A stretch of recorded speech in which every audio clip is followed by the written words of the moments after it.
Hi friends, it's Mr. Whalen. I'm back with another story, from another Dr. Seuss story, because I was on that roll with Seuss, you know. So anyway, it's another book, story from the same book, that is, which was Yertle the Turtle, but it's the second story from that book, and let's see what it is. If you've read it, you know. If not, the story is Gertrude McFuzz. Gertrude McFuzz by Dr. Seuss. And from the same book, it's the second story. Good old Gertrude, here she is. There once was a girl bird named Gertrude McFuzz, and she had the smallest plain tail ever was. One droopy droop feather, that's all that she had. And oh, that one feather made Gertrude so mad. For there was another young bird that she knew, a fancy young birdie named Lala-Lee-Loo. And instead of one feather behind, she had two. Poor Gertrude, whenever she happened to spy Miss Lala-Lee-Loo flying by in the sky, she got very jealous. She frowned and she pouted. Then one day she got awfully mad and she shouted, "This just isn't fair. I have one, she has two. I must have a tail just like Lala-Lee-Loo." So she flew to her uncle, a doctor named Dake, whose office was high in a tree by the lake. And she cried, "Uncle Doctor, oh please, do you know of some kind of a pill that will make my tail grow?" "Tut, tut," said the doctor, "such talk, how absurd. Your tail is just right for your kind of a bird." Then Gertrude had tantrums. She raised such a din that her uncle, the doctor, gave in. And he told her just where she could find such a pill, on a pillberry vine, on the top of a hill.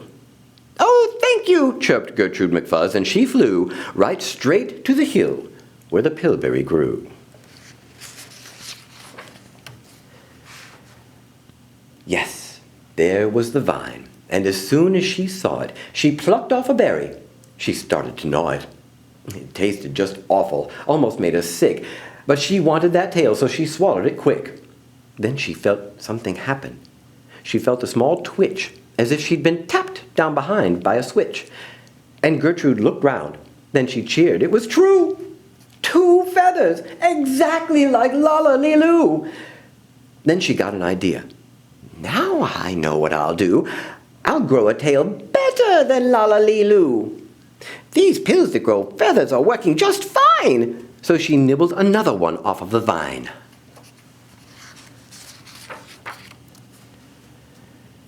She felt a new twitch, and then Gertrude yelled, "Whee! Miss Lala has only just 2, but I've 3!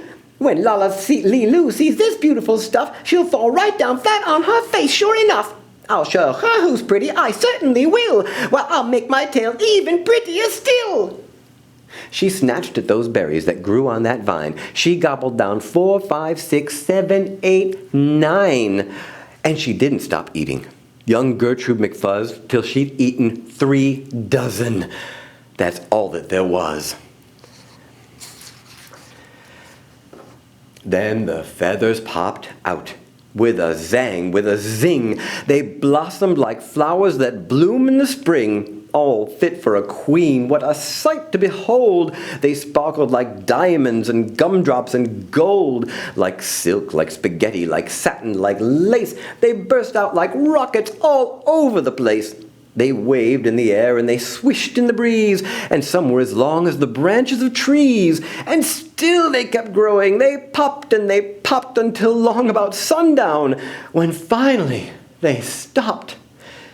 "And now," giggled Gertrude, "the next thing to do is to fly right straight home and show Lala-Lee-Loo. And when Lala sees these, why, her face will get red, and she'll let out a scream, and she'll fall right down dead." Then she spread out her wings to take off from the ground, but with all of those feathers, she weighed 90 pounds. She yanked and she pulled, and she let out a squawk. But that bird couldn't fly, couldn't run, couldn't walk. And all through that night she was stuck on that hill. And Gertrude McFuzz might be stuck up there still if her good Uncle Dake hadn't heard the girl yelp, He rushed to her rescue and brought along help. To lift Gertrude up almost broke all their beaks, and to fly her back home it took almost 2 weeks. And then it took almost another week more to pull out those feathers. My, Gertrude was sore. And finally, when all of the pulling was done, Gertrude behind her again had just one. That one little feather she had as a starter. But now that's enough, because now she is smarter.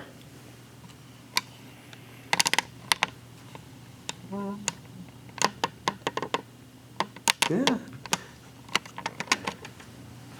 There's the wall, and there's me, and that was Gertrude McFuzz. Good old Gertrude, poor Gertrude, man. She just thought, she got jealous, didn't she, man? She wanted more, and then she had enough. She had enough to begin with, and then she just kept wanting more and more and more. Gertrude got greedy, and that's not a good thing, so she had to make a different choice, didn't she? She decided she was good enough to begin with, just like we all are, good enough to begin with. Anyway, thanks for sharing Gertrude McFuzz with me, and a little more Dr. Seuss. All right, see you next time. Bye.